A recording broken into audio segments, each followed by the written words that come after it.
ஓம் சாய்ராம். சென்ற பதிவில் ஹேமத் பந்துக்கும் பாலா சாஹேப் பாடேக்கும் இடையில் குருவின் தேவையை பற்றி ஒரு சூடான விவாதம் நடந்தது பற்றி பார்த்தோம். காக்கா சாஹேப் தீக்ஷித் இவ்விஷயத்தை தமது குறிப்புகளில் பதிப்பித்துள்ளார்.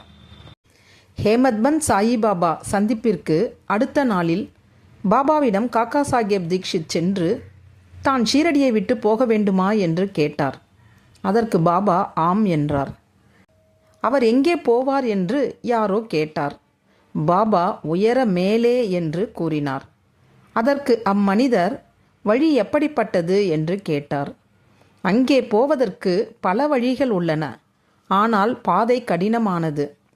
வழியில் ஓநாய்களும் புலிகளும் உள்ளன. அதற்கு காக்கா சாஹேப், ஒரு வழிகாட்டியை நான் அழைத்து செல்லலாமா என்று கேட்டார். அதற்கு பாபா, வழிகாட்டி அழைத்து சென்றால் புலி, ஓநாய், படுகுழிகள் இவற்றிலிருந்து விலக்கி உன் குறிக்கோளை அடைய நேராக அழைத்து செல்வார்.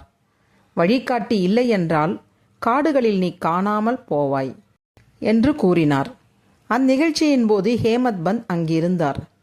குரு அவசியமா என்ற தன்னுடைய விவாதத்திற்கு பாபாவின் பதில் என்று எண்ணினார்.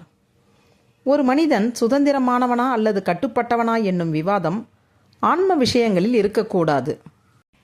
பெரிய அவதாரங்களான ராமர், கிருஷ்ணர் முதலியோர் தமது குருக்களான வசிஷ்டர், சாந்திபனி என்ற முனிவர்களிடம் சரணடைந்தார்கள் என்று குருவின் உபதேசம் மூலமாகவே பரமார்த்திகம் அடையப்படுகிறது என்றும் கூறினார். ஸ்ரீ சாயியை பணிக. அனைவருக்கும் சாந்தி நிலவட்டும். ஜெய் சாய்ராம். இந்த வீடியோ உங்களுக்கு பிடிச்சிருந்தா லைக் பண்ணுங்கள், ஷேர் பண்ணுங்கள், சப்ஸ்கிரைப் பண்ணுங்கள். தேங்க்யூ.